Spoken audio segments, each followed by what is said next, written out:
Assalamualaikum students. I am computer teacher from Spirit School, Khaban DG Khan campus, Deragazi. I am delivering the lesson of computer for class 5. Our topic is evaluation of computer. Evaluation of computer means computer की technology में जो तब्दीली आती है उसको हम evaluation कहते हैं. Evaluation means change. Evaluation means change. Computer की टेक्नोलॉजी में स्टार्ट से अभी तक जो तब्दीली आई और जो फ्यूचर में आती रहेगी उसको हम एवेल्यूएशन कहते हैं. Evaluation of computer technology from starting to end in computer technology. हम इसको डिटेल में अभी पढ़ते हैं. आप मेरे साथ चलिए. Computer are classified in different generation based on computer technology. Starting से अभी तक और फ्यूचर तक जो कंप्यूटर आएंगे वो किस तरह से तब्दील हुए कंप्यूटर की टेक्नोलॉजी की वजह से. उनको हमने क्लासिफाई किया. किसकी बेस पर क्लासिफाई किया था? टेक्नोलॉजी की बेस पर. जब पहले टेक्नोलॉजी यूज़ होती थी वो इतनी फास्ट नहीं होती थी. उनकी स्टोरेज कैपेसिटी, उनकी प्रोसेसिंग स्पीड, उनकी कंप्यूटिंग पावर और वो बहुत ज़्यादा महंगे होते थे, एक्सपेंसिव होते थे, जिसकी वजह से कंप्यूटर की टेक्नोलॉजी में डे बाय डे चेंजिंग आती गई. जिसकी वजह से कंप्यूटर की जैसी टेक्नोलॉजी में चेंज आया कंप्यूटर फास्ट होते गए और पहले से बहुत ज़्यादा चीप भी होते गए थे. हम इसको वन बाय वन पढ़ते हैं. Generation of computer. What is generation of computer? First generation of computer means मतलब पहले जो कंप्यूटर आए थे उसमें कौन सी टेक्नोलॉजी यूज की गई थी उसको हम फर्स्ट जनरेशन ऑफ कंप्यूटर कहते हैं. मतलब पहली जनरेशन में of computer, first generation of computer की टेक्नोलॉजी में जो तब्दीली आई थी ये कब आई थी? 1940 से 1958 के पीरियड के दरमियान. इसके बाद सेकंड जनरेशन ऑफ कंप्यूटर की टेक्नोलॉजी में तब्दीली आई वो कब आई थी? 1959 से 1964.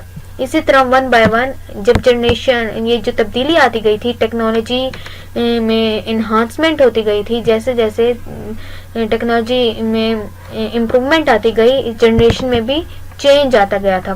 थर्ड से फोर्थ से fifth and in the future भी आती रहेगी चेंजिंग.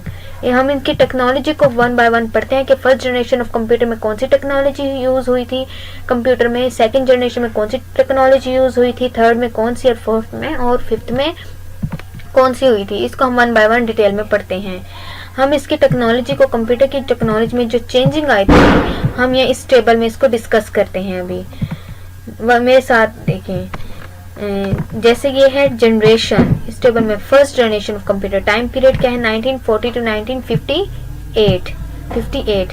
इसमें इस टेक्नोलॉजी में इस दौर में क्या हुआ था? कंप्यूटर में कौन सी टेक्नोलॉजी यूज की जाती थी? Vacuum tube. Vacuum tube first generation computer की में यूज की जाती थी. ये तब पहले यूज की जाती थी और ये क्या होते थे? लार्ज होते थे साइज में. वैक्यूम ट्यूब लिमिटेड होती थी इंटरनल स्टोरेज कैपेसिटी और बहुत ज़्यादा एक्सपेंसिव होते थे ये वैक्यूम ट्यूब. ठीक है. और ये जो वैक्यूम ट्यूब किस तरह के कंप्यूटर में यूज होते थे? मार्क आई और एनईएक के कंप्यूटर में वैक्यूम ट्यूब की टेक्नोलॉजी को यूज किया जाता था. इसको मैं दिखा देती हूँ वैक्यूम ट्यूब किस तरह के होते हैं. ये है वैक्यूम ट्यूब. ये ट्यूब नुमा शेप के होते हैं ये. और ये बहुत ज़्यादा ये पिक में तो छोटे दिखाए गए हैं, बड़े बड़े होते हैं मतलब साइज में. इसके बाद दूसरी सेकंड जनरेशन ऑफ कंप्यूटर की तरफ हम क्यों आए थे? क्योंकि हमें टेक्नोलॉजी को चेंज करना था. हमें फास्ट स्पीड चाहिए थी, इंटरनल स्टोरेज अच्छी चाहिए थी हमें, तो जिसकी वजह से तब्दीली आई थी. फिर हम वैक्यूम ट्यूब को छोड़कर किस पर आए थे? ट्रांजिस्टर के ऊपर आए. ट्रांजिस्टर में जब ये इनको हमने लॉन्च किया, कंप्यूटर की टेक्नोलॉजी को लॉन्च किया, तो ये कंप्यूटर की टेक्नोलॉजी मतलब स्पीड ये स्मॉलर ये मतलब ये फास्टर हो गए थे, चीपर सस्ते थे, स्मॉलर छोटे साइज के थे as compare to first generation of computer, as compare to vacuum tube. Transistor vacuum tube से स्मॉलर होते थे, फास्टर होते थे एंड चीपर होते थे. और ये जो ट्रांजिस्टर होते थे जिस तरह के कंप्यूटर में यूज़ किए जाते थे वो IBM था और RCA मतलब 501 के कंप्यूटर में ट्रांजिस्टर यूज़ किए जाते थे. Printer, storage capacity, disk operating system मतलब operating system associate with it, मतलब इस तरह के कंप्यूटर में ऑपरेटिंग सिस्टम भी यूज़ किया जाता था। जैसे जैसे डे बाय डे टेक्नोलॉजी में चेंज आया तो कंप्यूटर ऑपरेटिंग सिस्टम यूज़ हुआ। डिस्क स्टोरेज की जो कैपेसिटी थी वो ज़्यादा हो गई थी as compare to first generation of computer. इसी तरह थर्ड जनरेशन ऑफ कंप्यूटर ज़्यादा बेटर थी सेकेंड जनरेशन ऑफ कंप्यूटर से। थर्ड जनरेशन ऑफ कंप्यूटर में जो चेंजिंग आई थी वो क्या थी, चिप से चेंजिंग आई थी।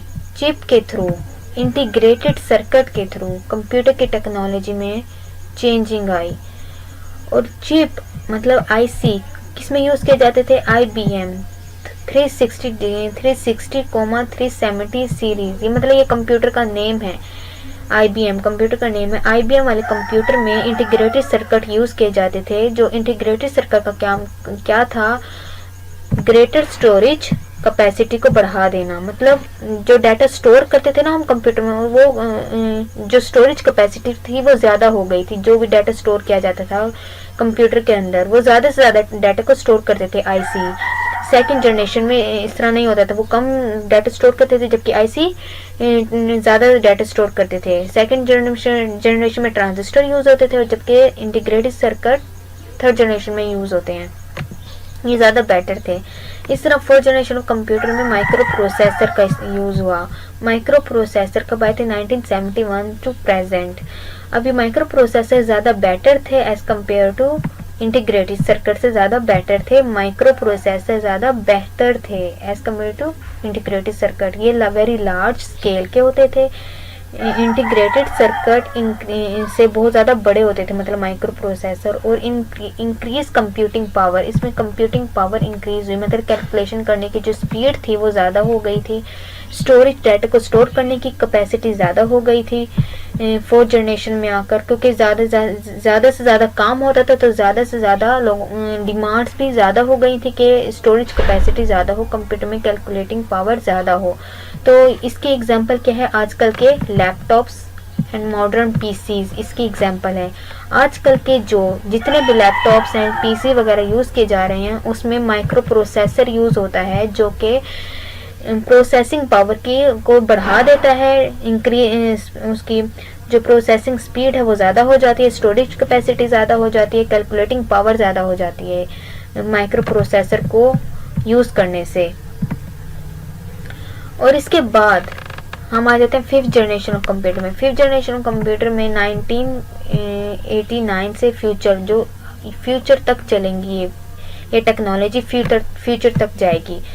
वो कौन सी टेक्नोलॉजी, आर्टिफिशियल इंटेलिजेंस। ये एक ऐसी टेक्नोलॉजी है जो कि फर्स्ट, सेकंड, थर्ड, फोर्थ से बहुत ज़्यादा बेहतर है, बहुत ज़्यादा अच्छी है। इसमें क्या होती है, ये टेक्नोलॉजी ऐसी टेक्नोलॉजी जो सोफिस्टिकेटेड टास्क परफॉर्म करने के लिए यूज़ होती है। सोफिस्टिकेटेड टास्क, ऐसे टास्क जो कि first, second, third and fourth generation की टेक्नोलॉजी परफॉर्म नहीं कर सकती थी, ये आर्टिफिशियल इंटेलिजेंस की टेक्नोलॉजी यूज़ करती है।